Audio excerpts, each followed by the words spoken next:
Soomaalidu waxa weeyaan dad qab leh ama isla weyn. Sir John Kirk oo ahaa qunsulkii Ingiriiska u fadhiyi jiray jasiiradda Zanzibar sanadkii 1870 ayaa waxa uu ka wareeray sidii awooddii Ingiriisku ay wax aynkaasi u cabsi gelin weyday Soomaalidii. Mas'uuliyiintii Ingiriiska ahaa ee bariga Afrika oo Soomaalida kula kulmay gobolkii la odhan jiray Jubaland dhammaadkii qarnigii 19 ayaa waxa raali geliyay oo ay ka heleen Soomaalidii ay arkeen. Sir Arthur Hardinge oo isna Zanzibar ka noqday qunsulkii Ingiriiska ayaa waxa Soomaalidu sida ay u xaali jireen uu la jecelaystay oo uu kala mid dhigay sidii dadkii sarsare iyo caaqiladii dadkii Ingiriiska iyo Scottishka ahaa ay waayadii hore u noolaan jireen. waxaana uu ku tilmaamay Soomaalidu inay sifooyinkan lahaayeen oo waxa uu yiri horta waxay ahaayeen dad raganimo leh, culumada da'da waaweyn ee shuyuukhda ah iyo bidaartoodu sida qaab kale ee ay u gooday iyo gadhka timihii ciroobeen ee caddaaday muuqaasi sida uu yahay ayaa waxa uu Sir Arthur sheegay inay u ekaayeen uun beeraleydii Ingiriiska. indhahooda saafiga ah iyo fahmadooda degdega badan iyo eegmadooda ayaa waxa ay ka soo jeedeen nolol caafimaad badan oo aanay waxba shaashaynin sida waxyaabaha dadku qaataan ee tamarta lagu kiciyo. dadka Soomaalidu fikrad ahaantay ayaa waxa uu yiri waxa weeye dad aan si naba loo agdhigi karin dadka degan qaybtani Afrikada ah haddii ay tahay maskax iyo geesinimaba. waxa ay Soomaalidu ka yimaadeen dhinaca waqooyiga ah buu yiri iyagii oo duulaan ah markaasay kiciyeen oo ka wadeen dadkii iyaga dhulkaasi uga horreeyay oo kala ah Gaala iyo Baajuun. ma aha buu yiri dad ka baqaya qoryo iyo hub loo qaato.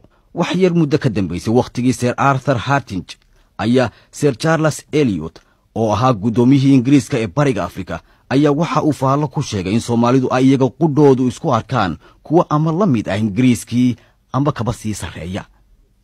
shakhsiyadda qofka Soomaaliga ah uu leeyahay waxay ahayd mid si aan kala go' lahayn ay uga hadli jireen saraakiishii reer Yurub ee ka shaqaynayay Somaliland oo ay hadal hayn jireen uun ammaan iyo ceebiba waa jireen.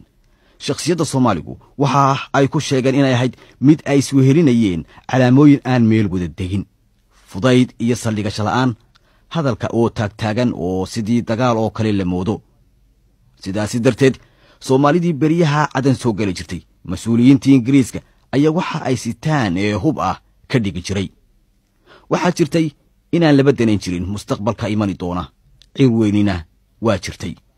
waxaa jirtay is-ammaanid xad dhaaf leh iyo sharaf weyni aan bini aadamka cidiba ka sharaf weynayn. qadaris xumo iyo kibir seetada goostay oo matalan haddii uu gaal soo agbaro qof Soomaali ah tiyo gaalka loo jeedo ayaa candhuufa qofkaasi uu ku tufi jiray dhulka. qabka qofka Soomaaliga ahi inta la sii buunbuuniyay oo lagu sii dardaray ayaa waxa dhacaysa in aan cidiba wax u sheegi kari jirin waayo isagaaba isla toosan oo dac weyn oo laga soo galo uma banayn jirin cidnaba. fikradda ninka Soomaaliga ahi uu iska qabo ayaa waxay ahayd qof la soo barbar dhigo oo lala sima ha jooge in uu isagu ka wanaagsan yahay nin kasta oo jira.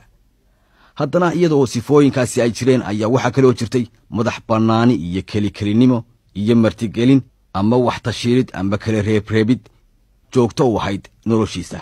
halisi meel ay jirto kama gaban jirin tiyo xataa marmar lagu nafwaayayo oo geesinimo iyo waxa uu lahaa adkaan wax la barbar dhigaa aanay jirin.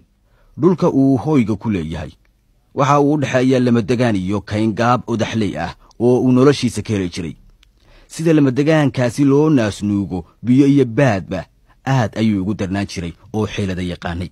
Soomaalidu waxay ahaayeen dad aad iyo aad u dagaal yahaniina iyagoo isticmaalaya tabo lagu hoogo. waxay qaadan jireen gaashaan ka samaysan haraga gariga oo waxay u dagaalami jireen laba iyagii oo ninba wato waramo wax tumaatiya oo af leh iyo bilaawe amba golxad oo inta midi kii kale ku soo maqan yahay ayaa isagiina midii ku taala.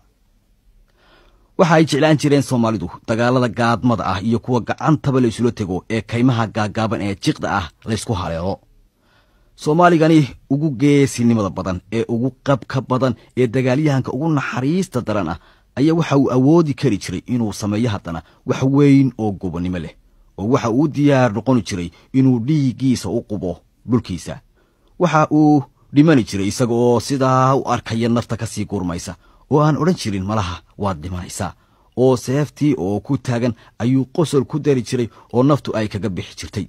wax yar buu ka warwari jiray nabarrada ku dhacaya. nabarradana waxaa lagu dhayi jiray digada geela oo inta ay caabuqaan ayay marka dambe haddana bogsoon jireen. ninkii dhulmareenka ahaa ee la odhan jiray kabtan J.H. Speake ayaa isaga oo ka hadlaya Soomaalidii ambaanada u ahaan jiray ee dhulka u kala wadwadi jiray ayaa waxa uu sheegay in dhifdhif mooye aan la arki jirin niman Soomaaliyeed oo aanay naburo ku oolin, oo naburrada qaarkood sida ay u ba'naayeen aad ka yaabaysay sida uu uga kacay.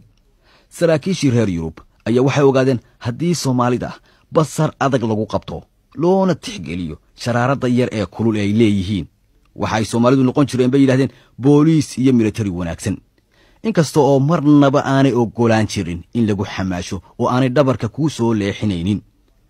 xagga dhar xirashada Soomaalidu amba military ha ku jiro amba ha ku taagnaado dirayskii Ingiriiska amba garan ha xidhnaado amba surwaal gaaban amba dharkii hidaha u ahaa amba toob amba mara khayli ah oo uu ku yaalo shagaarkii sida dharka Scottishka ah oo weliba aad loo jeclaa haddii ay ku taalo shaambadii warshada dharka samayn jirtay ee Manchester, ama marada la soo daray balay milmil ku yaala oo biyo dhooqa leh oo midabka huruud ah yeeshay. wax kastaba ha soo gashadee Soomaalidu waxay ahayd dad sida loo qoray ama qaabkoodu ay ishu qabanayso oo dirays qaad fiican. tani waxaa si gaara loo arki jiray marka ninku uu ugu xoogga badan yahay ee uu isku buuxsamo, isagii oo galkii seefaha noocyada kala lahaa ee tolkiis gacan ku sita, ta kalena gaashaan qaabka wareegga oo kala leh oo ka samaysan haragga geriga amba wiisha amba goodirka, gal yar oo isna harag ka samaysan oo kitaabkii quraanka ahaa uu ku jiro oo inta suun haraga dacalada loogu xidhay qoorta laga soo lulay oo halkaasin barbarta sidaa uga soo dhacay.